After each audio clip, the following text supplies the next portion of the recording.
आपने नरबलि प्रथा का नाम जरूर सुना होगा और नहीं सुना है तो कोई बात नहीं, आज सुन लीजिएगा। दरअसल प्राचीन काल में अदृश्य देवी शक्ति को प्रसन्न करने के लिए नरबलि दी जाती थी और नरबलि का मतलब होता है किसी इंसान की बलि। और इस बलि प्रथा में अपने दुश्मन को या फिर किसी बच्चे को देवी शक्ति के मूर्ति के सामने बलि दी जाती थी। और हमारे भारत में बोलते हैं कि किसी पुल को बांधने का या फिर किसी किला को बांधने का काम अगर पूरा ना हो तो फिर वहाँ पर नरबलि दी जाती है। और नरबलि देने के बाद उसके शरीर से मुक्त हुई ऊर्जा की मदद से देवी शक्ति से अपना काम पूरा कर सकते और ऐसी लोगों की धारणा थी। लेकिन आज के युग में नरबलि देने के लिए कानून ने बंदी की है। उसके बदले में मुर्गा या फिर बकरी ऐसे जानवर की बलि दी जाती है। लेकिन समय के साथ साथ इस बलि प्रथा में भी रोक लगा दी गई है। लेकिन आज के आधुनिक युग में कुछ लोग ऐसे भी हैं जो मानते हैं कि नर बलि देने से इंसान की हर मुराद पूरी हो जाती है।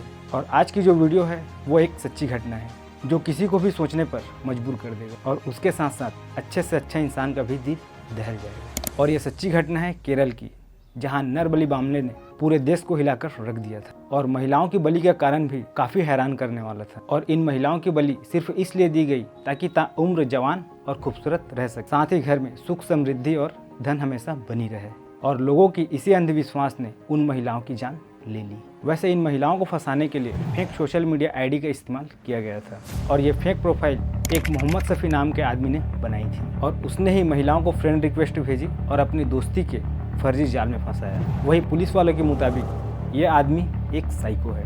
और आप सोच ही सकते हो कि एक साइको क्या से क्या कर सकता है। जैसे फिल्मों में हम अक्सर देखते हैं, अपनी खुशी के लिए वो किसी भी हद तक जा सकता है, जिसे दूसरे की मौत पे बहुत ही मजा आता है। और इस साइको ने भी अपनी खुशी के लिए एक महिला के शव के 56 टुकड़े तक कर डाले। वही ये साइको इन महिलाओं को मौत से पहले पोर्न के धंधे में भी धकेलना चाहता था और उसने इसके लिए उनकी बोली तक लगा ली थी भाई। और ये साइको इतना खतरनाक था ना कि पुलिस के पूछताछ में अपनी जुबान तक नहीं खोल रहा था। तो अब आप खुद ही सोच सकते हो कि वो कितना बड़ा साइको था। और फिर पुलिस को सबूत जुटाने के लिए सैकड़ों सीसीटीवी फुटेज खंगालने पड़े, तब जाकर इस साइको के बारे में पता चल पाया।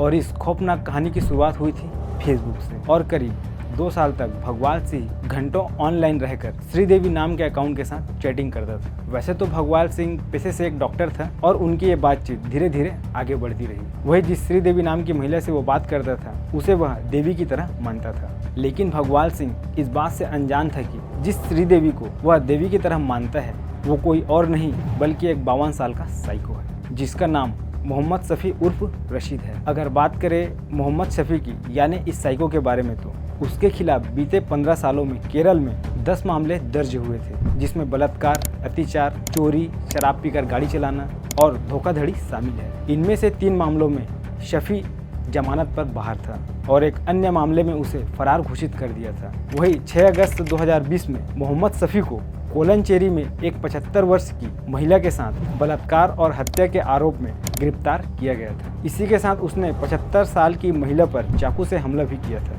और पुलिस अधिकारियों ने कहा कि मोहम्मद शफी के ऊपर और भी कई मामले दर्ज थे, इसीलिए वह हर साल अपनी लोकेशन बदलता रहता था और अक्सर कोच्चि और उसके आसपास प्रवासी की तरह रहता था, जहां पर कम डॉक्यूमेंट की जरूरत होती थी। और अगस्त 2021 में बलात्कार के मामले से रिहा होने से पहले उसने 1 साल जेल में भी बिताया था और एर्नाकुलम के पास पेरुम्बूर में चला गया। फिर 6 महीने पहले कोच्चि के गांधीनगर में शिफ्ट हो गया। और जैसे जैसे उनकी ये बातचीत आगे बढ़ी, मोहम्मद शफी भगवाल सिंह और उसकी 52 साल की पत्नी लैला को ये मनवाने में कामयाब रहा कि अगर वह अमीर और जवान बनना चाहते हैं तो उन्हें किसी इंसान की बलि देनी होगी। और इस साइको ने उन महिलाओं को भी अपने जाल में फंसा लिया और फंसाने के बाद भगवाल सिंह और उनकी पत्नी लैला के पास तक पहुँचाया। और ये घटना केरल के पट्टनमथिट्टा जिले के छोटे से गाँव इलांथूर का है। पुलिस ने बताया कि मोहम्मद शफी एक एजेंट के तौर पर काम किया। और आपको ये जानकर हैरानी होगी कि ये साइको ज़्यादा पढ़ा लिखा भी नहीं है, वो स्कूल ड्रॉप आउट है। और 11 अक्टूबर को भगवाल सिंह, उसकी पत्नी लैला और मोहम्मद शफी को गिरफ्तार करके जेल भेज दिया। और पुलिस ने कोर्ट में जो रिपोर्ट सौंपी उसमें इस मामले का मुख्य आरोपी मोहम्मद शफी यानी इस साइको को बनाया। वही पुलिस के मुताबिक मोहम्मद शफी ने ही इस घटना को अंजाम देने के लिए प्लान बनाकर उनकी हत्या की थी। और रिपोर्ट में कहा गया कि शफी की इस हरकत को अंजाम देने के लिए भगवाल सिंह और उसकी पत्नी लैला ने उनका भरपूर साथ दिया। और रिपोर्ट में दिल दहला देने वाली जानकारी मिली थी इसमें बताया गया कि 52 साल की पद्मा के शरीर के 56 टुकड़े तक कर डाले थे और इन महिलाओं के साथ इतनी ज्यादा दरिंदगी की गई थी कि इसे बयां करना भी काफी मुश्किल है। आरोपियों ने दोनों महिलाओं को बांध कर रखा, काफी टॉर्चर किया और फिर कत्ल किया। साथ ही शवों के टुकड़े भी कर डाले और इसी के साथ भगवाल सिंह और उसकी पत्नी लैला के कबूलनामे भी काफी चौंकाने वाले थे, क्योंकि उन लोगों ने बताया कि उन महिलाओं को मारने के बाद उनके मांस तक को भी खा गए थे और उनके खून को पूरे घर में छिड़का। और उन्होंने ऐसा इसलिए किया क्योंकि उन्हें अंधविश्वास था कि ऐसा करने से उनके घर में धन और समृद्धि आएगी, साथ ही वो ताउम्र जवान रहेंगे। तो सबसे पहले मोहम्मद शफी ने फेसबुक में श्रीदेवी बनकर भगवाल सिंह से दोस्ती की और श्रीदेवी ने भगवाल सिंह को बताया कि मोहम्मद शफी नामक जादूगर की मदद से वह अमीर बन जाएगा। और इस श्रीदेवी ने यानी मोहम्मद शफी ने अपना नंबर भगवाल सिंह को दे दिया। फिर भगवाल सिंह ने उस नंबर पर कॉल किया और मोहम्मद शफी को अपने घर बुला लिया और अमीर बनाने का ख्वाब दिखाकर मोहम्मद शफी अलंथूर में भगवाल सिंह के घर अक्सर आने जाने लगा। और बहुत ही कम समय में मोहम्मद शफी ने भगवाल सिंह और उनकी पत्नी लैला से काफ़ी अच्छे रिश्ते कायम कर लिए थे। वही पुलिस के मुताबिक मोहम्मद शफी ने अपने प्लानिंग का पहला दांव तब चला जब उसने दंपत्ति से कहा कि उसे भगवाल की मौजूदगी में ही उनके घर पर लैला के साथ यौन संबंध बनाने की आवश्यकता होगी। और अमीर बनने के लालच में भगवाल सिंह और लैला ये करने के लिए राजी भी हो गए। अब आप खुद ही सोच सकते हो कि अंधविश्वास में उन्हें ये समझ ही नहीं आया कि क्या सही और क्या गलत है।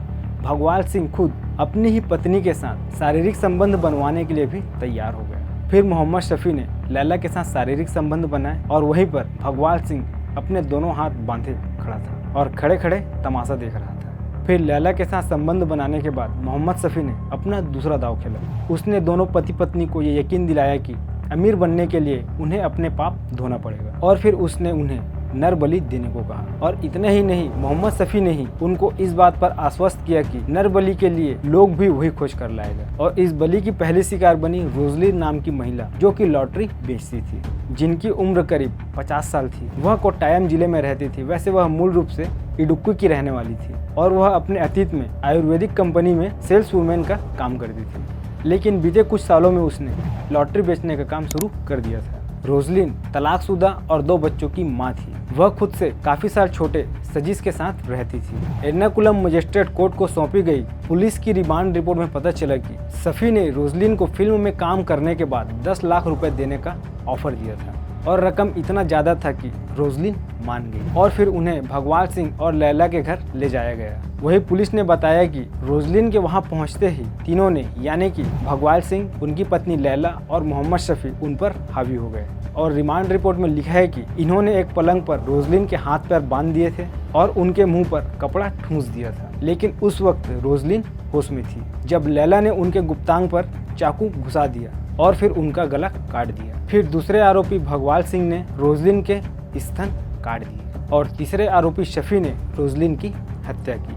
तीनों ने मिलकर पीड़िता के शव के छोटे छोटे टुकड़े कर दिए और फिर उन्हें एक गड्ढे में दफना दिया। वही रोजलिन सजीश को कहकर गई थी कि वह अपने बेटी से मिलने जा रही है, जो उत्तर प्रदेश में एक स्कूल में टीचर है। और करीब 2 महीने तक सजीश को लगता रहा कि रोजलिन अपनी बेटी के पास ही है। फिर 17 अगस्त को रोजलिन की बेटी केरल आई और कलाड़ी पुलिस स्टेशन में अपनी मां की गुमशुदगी की रिपोर्ट दर्ज कराई, लेकिन मामले में कोई भी प्रगति नहीं हुई थी। और फिर सितंबर में भगवाल सिंह ने मोहम्मद शफी से शिकायत करना शुरू किया और ये शिकायत कई बार ऑनलाइन श्रीदेवी को भी की जाती थी, यानी कि वो अकाउंट जिसे मोहम्मद शफी चला रहा था।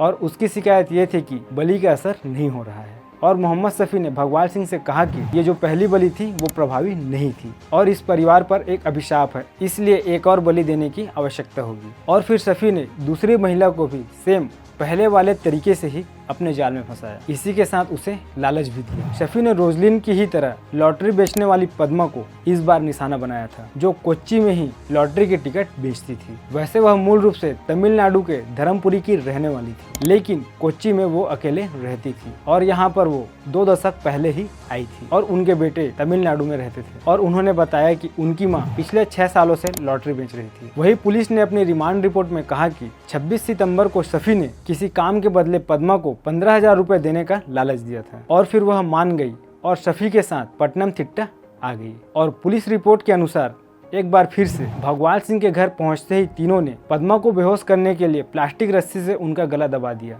मोहम्मद शफी ने पद्मा के गुप्तांग में चाकू घुसा दिया, साथ ही उसका गला काट दिया। इसके बाद उसके शरीर के टुकड़े किए और उनके खून को घर की दीवारों पर भी लगाया और इसके बाद शरीर के टुकड़ों को घर के चारों तरफ दफना दिया। और मीडिया रिपोर्ट की माने तो पद्मा के शरीर के 56 टुकड़े कर डाले थे। वही पद्मा की बहन की शिकायत पर पुलिस भी पद्मा की तलाश कर रही थी और पद्मा की मोबाइल लोकेशन की मदद से ये नरबली का घिनौना सच सामने आया। और लैला ने कबूल किया कि उसने और उसके पति ने मिलकर पीड़ितों का मांस पका करके खाया, क्योंकि मोहम्मद शफी उर्फ रशीद ने बताया था कि ऐसा करने से उनकी जवानी बनी रहेगी। और बताया गया कि तीनों ने हत्या के बाद दोनों महिलाओं के कटे हुए शव को दफना दिया। रोंगटे खड़े कर देने वाले इस अपराध का खुलासा होने के बाद जब खुदाई करके लाश बाहर निकाली गई तो उनमें से एक पसली गायब थी। इसी के साथ भगवान सिंह, उनकी पत्नी लैला और मोहम्मद शफी ने अपना गुनाह कबूल कर लिया। सच में यार ये वारदात ना दिल दहला देने वाली थी। लेकिन सोचने वाली बात यह है कि पूरे देश में सबसे ज्यादा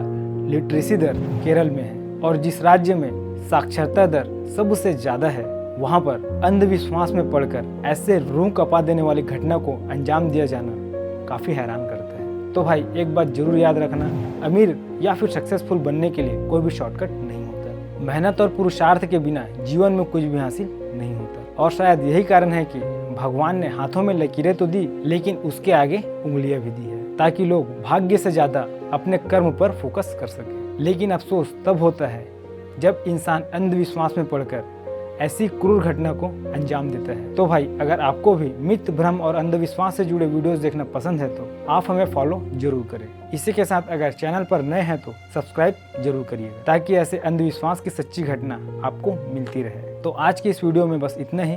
मिलते हैं नेक्स्ट वीडियो में ऐसे ही रूह कपा देने वाली सच्ची घटना के साथ। तब तक के लिए जय हिंद।